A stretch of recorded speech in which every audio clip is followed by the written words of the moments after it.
this is John Colo with growingyourgreens.com. Today with another exciting episode for you. And where I'm at, I'm actually still in Burlington, Vermont, and today I'm visiting the Intervale Center. You may have saw just the previous episode at Gardener Supply, which is actually on this property. This is over 300 acres of property, and it's run by a non-profit to support local food, land issues, and also the people. So actually I want to go over to the little information area and share with you guys more about the Intervale Center and what you guys will be learning today in this episode. So the Intervale Center strengthens community food systems, and this is what I would encourage you guys to do. And the best way to strengthen your community food system, in my opinion, is growing your own food and of course supporting local food systems in your area by supporting things like farmers markets, supporting things like CSAs, and supporting missions and organizations like the Intervale Center. And basically they connect the dots between farms and land and people. So the Intervale Center, they have programs to help new farmers get established, lease them out some land, and they have an incubator to get them growing and helping them to start. They also have like all the tools and things that you would need to loan to you to get started, so you don't have to make these major investments in things. And also, like, this is a free open space for the public, so you could come down here. It's kind of like a park, walk around, see what's growing, experience nature, get your kids back into nature. It's just really cool, and I'm glad I'm here to share this with you guys today. So on this center here, they have like some bike paths, and you can see all the different farms along here. Now most of these farms are like privately owned farms. Like there's a juice bar here that actually grows food for their juice bar, and there's commercial and wholesale farms. A lot of the produce grown here at the Intervale either goes into different CSAs or to the local Burlington farmers markets that are 2 days a week. And they also at the Intervale Center actually have a free CSA for people in need. So if you're in need, you could actually sign up for the CSA and get fresh produce throughout the season direct to you. And I believe that the fresh produce, fresh fruits and veggies are the best foods on the planet, and I think it's really sad that in most cases people without money are getting canned foods, processed foods, things that can be shipped, stored, and in my opinion those are some of the worst foods that you shouldn't be eating. So in this episode there's a lot to do at the Intervale. I have a limited time here today because I gotta hit another 2 farms, but I want to show you really quick the native vegetable garden of things that were grown here like 1,000 years ago, and heirlooms, and what's doing good, what isn't doing good, and the foods that the Indians that originally inhabited this land would have been growing. They were actually nomadic. And then we're gonna head down actually the bike trail, and we're gonna see if we get stopped by any kind of cool farms. There's people to talk to, interview, and actually show you guys specifically the crops that grow well in this area if you do live in this Vermont or northeast United States, since I barely get out here. All right, let's go ahead over to this demonstration heirloom garden. So in this garden, you guys know the 3 sisters, right? The 3 sisters are corn, squash, and beans, and that's what's being grown here. They have a special heirloom variety of corn that basically was here when the white man, the settlers, came, and it's grown all organic, and that's really cool. So I don't know exactly what variety, but it's a specific variety that was grown here. They also have a squash that's growing here, and then also of course here they have a lot of beans, and I don't know what actual kind of beans they are. One of my favorite kind of beans that were here are the Native American runner beans, and these look actually to be closely related, if not a different variety of them. And of all these crops, the corn actually is not doing so well. So like I don't necessarily recommend growing a lot of corn. Corn is also something very inexpensive to buy, and if you are buying or growing your own corn, you want to make sure it's organic, because they now have GMO corn out there. The squash is doing so-so and pretty good, but these beans are really raging. You guys can see there's tons of beans on here. I like to personally eat my beans in their raw and natural state. So when they get larger, that's when they probably should be cooked, because there are naturally occurring toxins in the beans. But when they're young, you can eat them raw, and actually these ones are quite good. They almost remind me of eating like some kind of snap peas, because they're actually that sweet. And I do think these are like some Native American runner style beans. But aside from the beans, the other crop that did the best, right, is over here. And I want to show that to you guys real quick. I always want to encourage you guys to grow the easiest things, right? if tomatoes don't grow well where you live, well, hey, don't grow a lot of tomatoes. Like where I live, right, eggplants and peppers do like the best in the summer. So I grow some eggplants and I grow a lot of peppers. The tomatoes actually don't do so well in excess of 100 degrees like in Las Vegas. But what does do well, Las Vegas, California, wherever I've seen them grow in the United States here, are these guys. And these guys are towering over me. If you guys see, this is like a big patch here. This is really where you're gonna get your calories from if you wanna eat out of your garden. And this is a good storable calorie food source. No, these are not potatoes. Potatoes were imported. These guys were natural, and it's sad that most people do not know what these are. These are known as Jerusalem artichokes. So they're related to the sunflower. And actually, here's a beautiful flower here. Whoops. These are related to the sunflower. And these flowers, to me, they smell like heaven. They smell so good. They're also edible. They don't taste so good. They don't taste as good as they smell, unfortunately. But we're not actually after the flower. We're not actually after the greens. What we are after is, if we dig up, you know, down by the roots, you're gonna find these edible tubers that are delicious in their raw and natural state. Just wash them off, cut them, slice them into chips. You could eat them. You could add them to salads. You could also cook them up if you choose. And, you know, and they're rich in inulin, which is basically a prebiotic that feeds your beneficial bacteria. And if you got good bacteria in your gut, you know, you're gonna be able to digest them without any issues. So I love these, my girlfriend loves these. I grow these a lot because they're just so productive. These guys will invade and take over year after year, so they'll just keep making more. But guess what? That's more plant-based foods for you guys to eat, you know, and these store well throughout the winter. So come the winter, you're gonna wanna, before the winter, you're gonna dig them up, put them in a bucket, keep them underneath the ground in dirt, and that's the best way they store, or just simply keep them in the ground and dig them up as you need them, as long as you could work the ground because it's not frozen solid. All right, so we're going down the bike path and we're trying to find different people at different farms to check out for you guys and share with you guys. And there's a lot of private farms, but I found a cool garden here that's actually run by the Parks and Recreation Department. It's actually the Tommy Thompson Community Garden. So what I thought I'd do in this episode is actually just go into the community garden behind me and show you guys some of the crops that are growing really well and some of the crops that are not growing very well, to kind of teach you guys what you want to grow if you live in this climate in this part of the United States, since, you know, most of my gardening is done on the West Coast. So anyways, let's go ahead and head into the community garden and check it out. So we are in late August at this point, and this is the community garden on how it's growing right now. So, you know, you always want to plant accordingly and plant the right crops at the right time. Like if you're planting now, you'd probably want to plant some of the cool crops, the broccoli, the brassica plants and whatnot.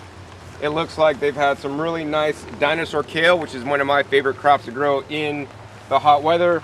It looks like their eggplants look like my starter eggplants when I get them started. So I don't know if I'd you know, recommend doing that. This plot actually doesn't look super vibrant and rich. And I want to always encourage you guys, you know, if you don't have space to grow your own food because you live in an apartment, a condo, a house that you're renting, you can't put stuff in the yard, find a local community garden that you can get a plot to grow your own food, because it is that important, and there's always a way to grow some food today. Looks like up here they're growing some beans, and the beans are actually doing quite well, so I would encourage you, if you lived in this area, to grow some beans, because the runner beans did good and these standard garden beans are doing good. Let's go ahead and continue down the community garden to see what else we could find. So one of the things I would recommend to you guys, if you have a community garden plot, you guys saw the plot over there where they just mounded up the soil, what I would recommend is building some infrastructure and something like a raised bed in your community garden, like they've done here. So this is an excellent example of a raised bed that they built, very simple, very easy. Now the one challenge I see with these raised beds personally is the raised beds are meant to confine the soil and grow in the soil that you bring in instead of just the existing dirt. So although these raised beds look really nice, the soil level is about the same soil level that would have been here. So I would encourage you guys, you know, to fill the soil up to the maximum level. It's like, you know, if you had a house that was under construction, it wasn't fully finished, and you just had the bedroom finished, but you have the whole rest of the house you're not even using. That's how it is. Like the more dirt, the more good soil, including rock dust, worm castings, all the good stuff I like to put in is in here, the more places and more nutrients the roots have to grow. So this is kind of like one of my pet peeves, when they don't fill up their raised beds all the way, although they look like they got some good growth here. So the beets are doing really good in this bed. I see some rhubarb growing really well. The peppers, you know, compared to what I think peppers should look like at this time of year, are not doing so well here. But the squashes are doing amazing, as is the monster asparagus that's gone out to fern, you know, later in the season. You know, you pick the asparagus shoots early in the season. Of course, you can never go wrong with the leafy greens. Looks like they had some lettuce that had previously bolted, but things like the collard greens and the curly kale doing really good, as is the chard. And that's no surprise to me. I could grow chard and things like dinosaur kale year-round in my hot climate. And yeah, let's keep walking through this community garden to see what else we could find. So as I walk in this community garden, one of the coolest things I found, you know, because it is raining today, so we're gonna make the video shorter than longer, is what they're using for paths. So normally in community gardens, they would use like wood chips for paths, but that could get kind of messy, and then the wood chips would get incorporated in with the ground, which would rob nutrients from the ground, which is not good. So they're using these guys. And this is a really ingenious use of a covering for the ground. It also will help retain moisture.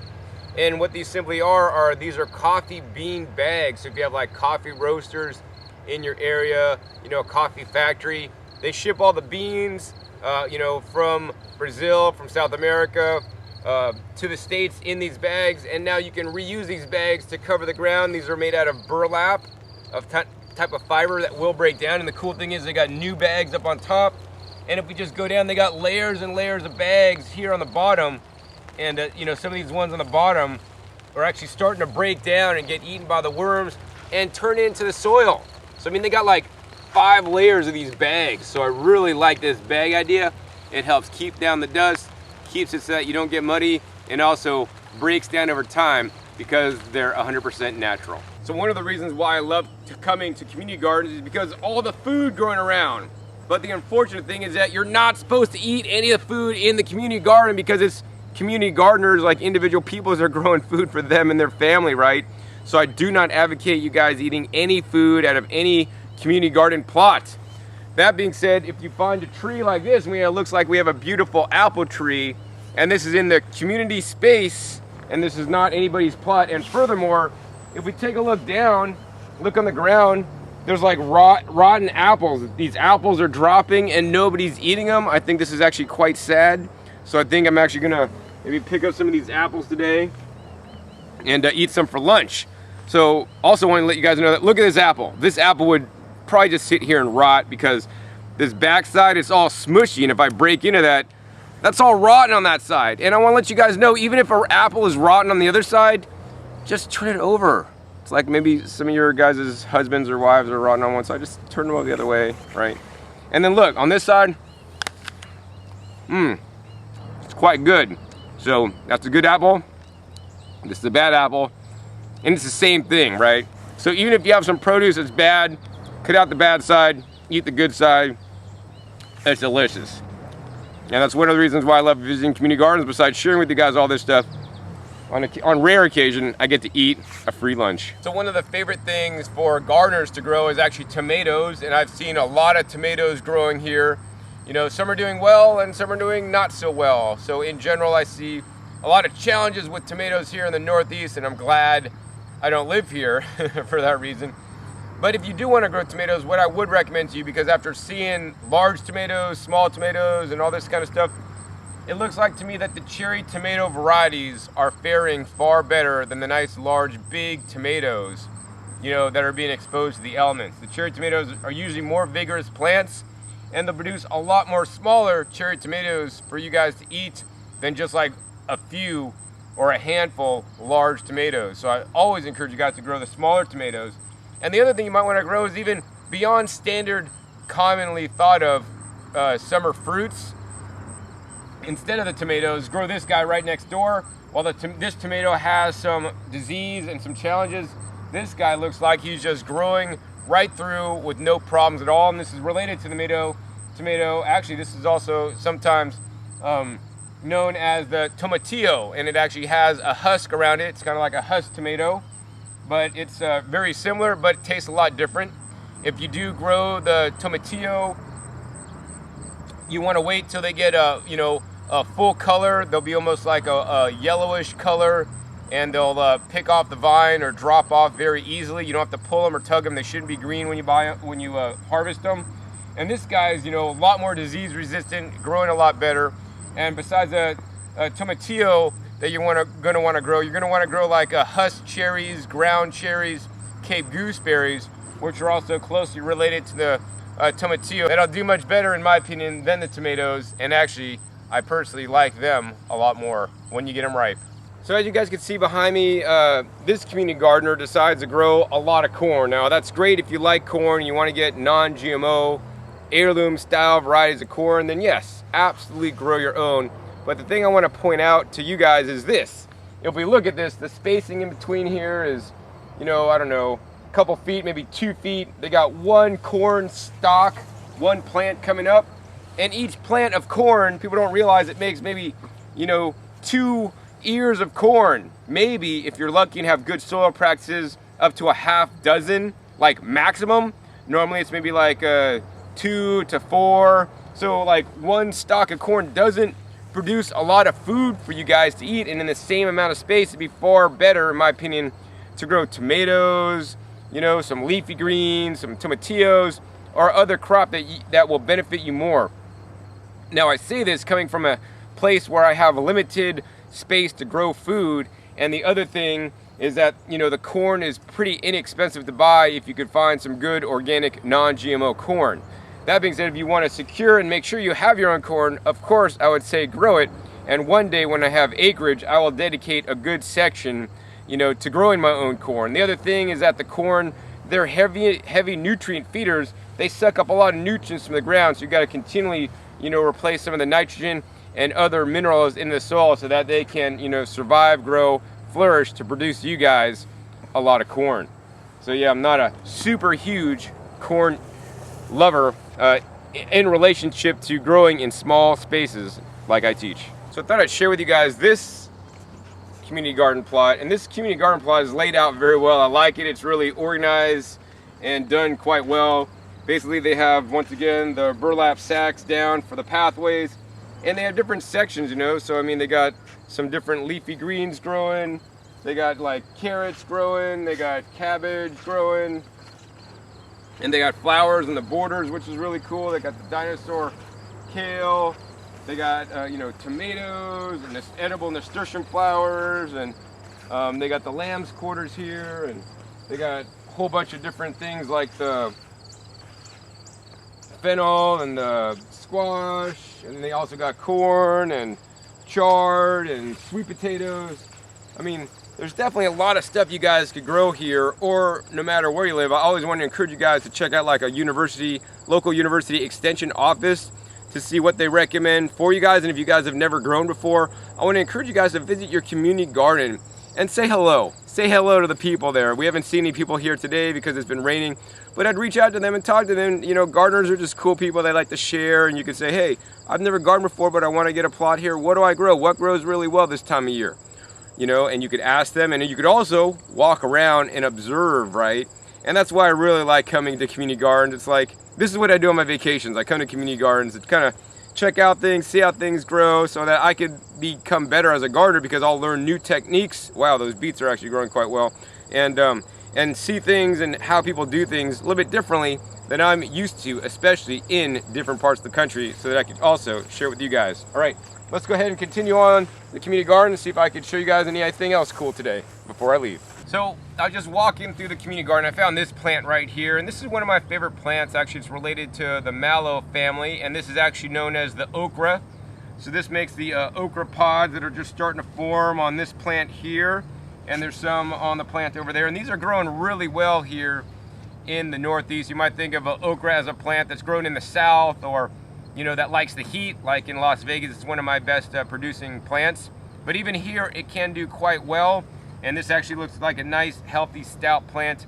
And I want to encourage you guys to grow different things. I know a lot of you guys don't like okra, maybe you never even tasted it, but grow some and harvest it in its young and baby stage when it's easily edible raw, quite delicious, great to add to your salads or just to eat right out of the garden, dip in some, dressing. I like to maybe blend up some fresh tomatoes, peppers, and some macadamia nuts, and a little bit of sauerkraut in there, and then blend that up into the blender, and then dip my okra into it and eat it, and it is actually quite delicious.